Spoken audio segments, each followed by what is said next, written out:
Video start करने से पहले ही बता दूं कि अगर तुम लोगों ने अभी तक सालार मूवी नहीं देखी ना, तो पहले जाके सालार मूवी देखो एंड देन फिर ये वीडियो देख ही सकते हो, क्योंकि इसमें बहुत ही ज्यादा स्पॉइलर होने वाले हैं। तो जहां अगर सबसे पहले शुरुआत सालार मूवी की वर्ल्ड बिल्डिंग से ही करे, क्योंकि भले ही इसके वर्ल्ड बिल्डिंग को इन लोगों ने हाइप के जरिए से यहाँ पहुंचा दिया हो, हालांकि इतना कुछ दिखाया नहीं, बता रहे थे कि खानसार में ये हो गया है वो हो गया है, बस हाइप ही चल रही थी, इतना कुछ दिखाया नहीं। लेकिन खानसार की दुनिया के अंदर जितने भी पॉलिटिकल है उनको समझना लाजमी है, क्योंकि परेशान मिल ने इसी ही चीज का फायदा उठा के सालार मूवी की मैं कहूंगा कि स्टोरी टेलिंग को बहुत ही अच्छे तरीके से हमारे सामने पेश किया। तो बेसिकली सालार के अंदर एक खानसार नामी लोकेशन दिखाई जाती है जो 1127 के अंदर एस्टेब्लिश हुई थी, जहाँ पे 3 ट्राइब चलती है। अगर सबसे पहले ट्राइब को लेके बात करें तो सूर्यंगा है, अगर सेकंड नंबर के ट्राइब को लेके बात करें तो मन्नार, एंड थर्ड नंबर पे आती है ट्राइब विच मींस के कबीला आता है गनियार का। जो देखो सीन ऐसा करता है कि अलग अलग कबीले में जाता है, वहाँ के सारे लोगों को मार देता है एंड देन वहाँ का सारा पैसा लेके अपनी लोकेशन खानसार में आ जाता है। मगर तुम तो जानते ही हो कि डे बाय डे जिस तरह हमारी जिंदगी के साल आगे निकलते हैं, तो ठीक इसी की तरह सालार की कहानी भी काफी साल आगे मूव ऑन हो जाती है। तो जहाँ खानसार में ये 3 जो कबीले चल ही रहे थे, जिनकी आगे चल के वहशत बहुत ही ज्यादा आगे बढ़ जाती है, जिसकी वजह से 1947 में इंडिया वर्सेस पाकिस्तान का जब पार्टीशन होता है ना, तो वहाँ पे इंडिया के मैप से खानसार की लोकेशन ही मिटा देते हैं ये लोग, क्योंकि उस लोकेशन का कोई भी बंदा नाम लेना नहीं चाहता। मैं तो लूंगा क्योंकि मुझे वीडियो बनानी है, भले ही मुझे ये लोग आगे कुछ कर जाए, लेकिन तुम्हारे सामने ये मैसेज भी पहुंचाना है खानसार का।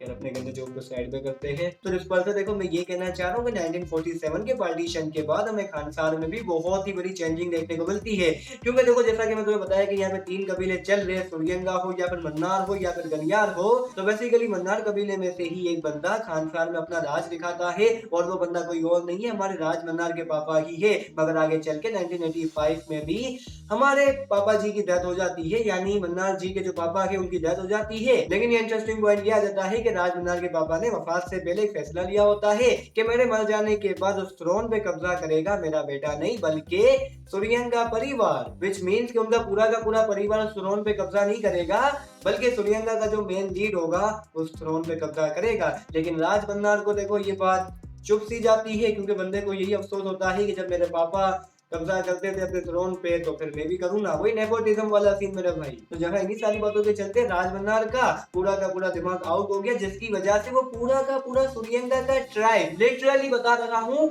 उड़ा देते हैं, एक एक को कुत्ते की तरह बेचारों को मारते हैं, ताकि ये चाचा जी हुकूमत कर सके। और इसी के साथ ही साथ राज मन्नार जैसे ही सूर्यंगा का पूरा कबीला खत्म करते हैं एंड देन अपने थ्रोन पे वो आ ही जाते हैं, जहां इसी के साथ ही साथ वो गनियार को 5 सीटें दे देते हैं, ताकि गनियार वाले उनका सॉफ्टवेयर अपडेट ना कर दे, उनको सीटें देना जरूरी थी। तो फिर 1985 के बाद खानसार में हमें 61 गवर्नर भी दिखाए जाते हैं, जिनकी अगर सिग्निफिकेशन देखोगे तो वो करे से मिलती है। तो जहां देखो तुम इस करे की पावर इस तरीके से समझ सकते हो कि खानसार में जो गवर्नर है उनके एक करे की पावर इस तरीके की है कि अगर उन्होंने एक करा डाला तो 1 वोट मिलेगा। और इसके अलावा खानसार में जो 8 लॉर्ड है उनके करे की पावर तुम लोग इस तरीके से समझ सकते हो कि उनमें से अगर एक बंदे ने भी वो करा डाल दे तराजू में तो 3 वोट मिलेंगे। समझ गए बात। और हमारे जो करता है विच मीन्स के राजमन्नार जो है, जो थ्रोन के बहुत ही बड़े मालिक है, अगर उन्होंने अपना करा तराजू में डाल दिया तो 15 वोटों की पावर मिलेगी, विच मीन्स के पावर नहीं मिलेगी, 15 वोट मिलेंगे। तो फिर देखो ये था सालार मूवी का वर्ल्ड बिल्डिंग, जितना मेरे को समझ आया इतना मैंने तुम्हें एक्सप्लेन किया।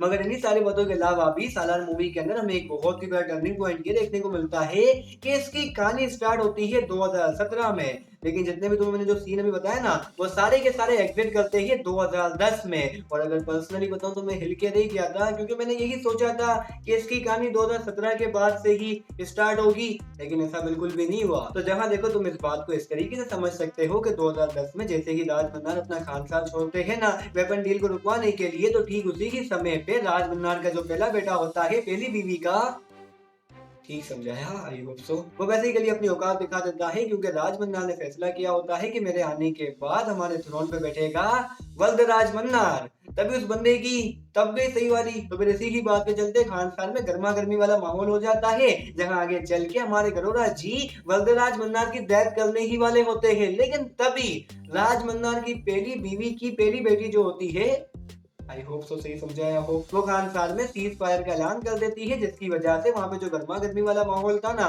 वो वक्ती तौर के लिए रुक जाता है। लेकिन फिर इसके बाद जो खान सार में गवर्नर होते हैं या फिर लॉर्ड होते हैं, वो अपनी अलग अलग आर्मी बुलाते हैं। कोई रशियन बुलाता है, लड़कियां नहीं बुलाता, आर्मी बुलाता है। ये बात याद रखना। मैं तो एक्साइटेड हो गया था कि रशियन आएगी, लेकिन आई नहीं थी वो वाली। लेकिन फिर वहाँ के सारे बंदों ने अपने अपने आर्मी वाले बंदे बुला ही लिए, लेकिन हमारे वल्दराज मन्नार के पास कोई भी आर्मी का बंदा नहीं है। इसलिए वो जाते ही हमारे देवा भैया के पास, जो उनका बहुत ही बड़ा बचपन का डाई हार्ड फ्रेंड होता है। अच्छा। और हमारे देवा भैया जो है, उन्होंने बचपन में वादा किया होता है कि जब भी तुझे अगर मेरी जरूरत पड़े तू आ जाना मेरे पास, क्योंकि हमारे बलदराज मंदाल ने बचपन में हमारे देवा भैया की जान बचाई थी, जिसके बारे में तुम्हें आगे चल के पता लग ही जाएगा कि क्यों बचाई थी। लेकिन क्या, जैसे ही खानसार में देवा भैया एंटर होते हैं, एंड देन वहाँ पे सीज फायर तो चल ही रहा है, लेकिन देवा भैया के एंटर होते ही सीज फायर की गांड मार के रख देते हैं वो, क्योंकि ये बंदा एक एक बंदे को कुत्ते की तरह वहां पे मारता है। क्योंकि कोई भी बंदा अगर हमारे बलदराज मंदार का गिरेबान पकड़ ले, बंदा हाथ काट देता है और भी बहुत कुछ काट देता है, गला शला, जिसकी वजह से वो दोनों के दोनों जेल चले जाते हैं। लेकिन क्लाइमेक्स आते आते हमें एक बहुत ही बड़े राज के बारे में पता लगता है, जो तुम्हें भी जानना जरूरी है। तो तुम्हें याद ही होगा कि मैंने स्टार्टिंग में तुम्हें बोला था ना कि हमारे राज मन्नार भैया सूर्यंगा का पूरा कबीला खत्म कर देते हैं, लेकिन वो वहां पे एक बहुत ही बड़ी गलती कर बैठते हैं। तो इस पर से सूर्यंगा के कबीले के बंदे अपनी जान तो बचा नहीं पाते, लेकिन वो अपने बच्चों की जान बचा लेते हैं, क्योंकि वो अपने सारे के सारे बच्चों को डाल देते हैं गटर में, जिसकी वजह से उनके बच्चों की प्रोटेक्शन हो जाती है। जगह इसके अलावा हमें एक और बात पता लगती है क्लाइमेक्स में कि देवा भैया भी सूर्यंगा परिवार के ही सदस्य है।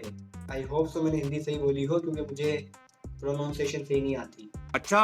और मजे की बात हमें पता ये लगती है कि देवा के पापा ही खानसार में अपना राज करने वाले थे, लेकिन राज मन्नार ने उनकी डेथ कर दी। पर डाउट यहाँ पे ये आ जाता है, क्या देवा भैया ये बात जानते हैं कि वो सूर्यंगा की फैमिली के ही मेंबर है? तो जहाँ तक देखो मुझे ऐसा लगता है कि देवा ये बात जानता ही होगा, तभी वो बंदा एंड में जो तलवार वाला सीन कर रहा होता है, एक अपनी सिग्निफिकेशन देता है, तो फिर वो सूर्यंगा के लोगों की ही सिग्निफिकेशन है। तो अगर ये बंदा भी सिग्निफिकेशन वही वाली दे रहा है, तो ये बात जानता ही है कि मैं भी सूर्यंगा का ही बंदा हूँ। लेकिन फिर सालार की वर्ल्ड बिल्डिंग में 2010 के बाद क्या हुआ, इसके बारे में पार्ट 2 यानी सूर्यंगा के अंदर ही पता लगेगा। तो फिर देखो, इन सारी चीजों को लेके भी बहुत ही अच्छी पॉसिबिलिटीज एंड थ्योरी बनती है, जिसके बारे में हम किसी नेक्स्ट वीडियो में बात करेंगे।